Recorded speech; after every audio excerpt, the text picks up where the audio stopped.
Hello hello dear student. आज मैं आपके पास 9th का और 11th का चैप्टर फोर्स लेके आया हूँ।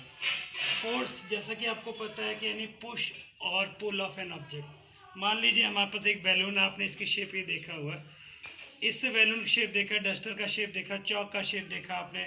अभी अब देखिए जैसे हम बैलून को, इसका शेप चेंज हो गया, मतलब बैलून का एनी पुश और pull of an object, if object change its shape, size and direction, then we can say the body has applied certain little bit force. तो फोर्स को हम ये भी कह सकते हैं, हम किसी चीज़ की शेप चेंज कर दें, हम किसी चीज़ की डायरेक्शन चेंज कर दें, या कोई मोशन में चीज़ है उसको हम रेस्ट पे कर दें, कोई रेस्ट पे चीज़ है उसको मोशन में कर दें। ये सब चीज़ें क्या होती है, फोर्स के कारण होती है। और force, classification of force, balance, फिर क्लासिफिकेशन ऑफ फोर्सेस की बात कर रहे हैं हम। उसके बाद आप देखेंगे फोर्स दो तरह का होता है, एक हमारा क्या होता है बैलेंस फोर्सेस, और दूसरा हमारा क्या होता है अनबैलेंस फोर्स। इन दोनों को बताने से पहले हम आपको बता दें कि इस टॉपिक में हम क्या क्या पढ़ेंगे। इनर्शिया पढ़ेंगे, टाइप्स ऑफ लॉ पढ़ेंगे, Newton first law, second law, third law, और उनकी एप्लीकेशन पढ़ेंगे। तो पहले हम स्टार्ट करते हैं अपना बैलेंस और अनबैलेंस फोर्स। आपने टैग ऑफ वार देखा होगा। टैग ऑफ वार में आप सोचे होंगे कि अगर मान लो किसी ने क्या 5 न्यूटन का लोड लगाया, दूसरी तरफ से भी अगर 5 न्यूटन का लोड लगा, तो हमारी बॉडी क्या हुई, बैलेंस। तो हम ये कह सकते हैं हमारी ये फोर्स बैलेंस हो गई। अगर मान लीजिए body A F A B is equal to 4 newton और F B A is equal to 3 newton, तो हम ये कह सकते हैं F A B not equal to F B ए।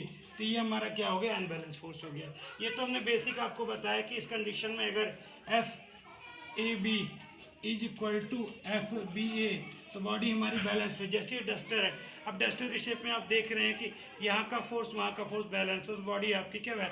इस वाले केस में, बैलून के केस में आपने देखा कि इंटरनल प्रेशर और एक्सटर्नल प्रेशर वेरी है, इससे इसका शेप ही है।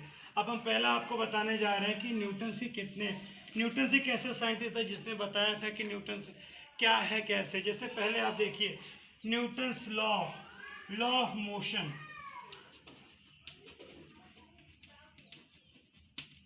फर्स्ट लॉ, मान लीजिए ये डस्टर हम रख देते हैं, जब तक हम इस डस्टर को नहीं उठाएंगे जिंदगी में नहीं उठेगा। इसका मतलब Newton first law of motion क्या कहता था कि if a body in the rest position, if a body in the rest position,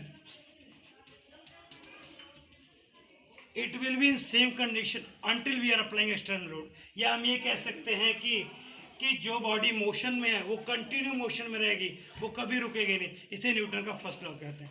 अब न्यूटन का सेकंड लॉ जो हम आते हैं, इसको कहते हैं force equal to mass into acceleration, या हम कह सकते हैं रेट ऑफ चेंज ऑफ, या हम ये कह सकते हैं rate of change of momentum it directly proportional to force.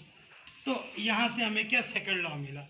Third law हमारा क्या था, हमारा थर्ड लॉ ये कहता था every action there is equal opposite reaction. आपको पता है आपके टीचर ने, आपके सर ने, आपके मैडम ने आपको मारा होगा, आपको फील होगा कि आपको उन्होंने मारा, आपको दर्द हुआ, लेकिन शायद आपको ये नहीं पता कि न्यूटन का थर्ड लॉ क्या कहता था, every action there is equal and opposite reaction.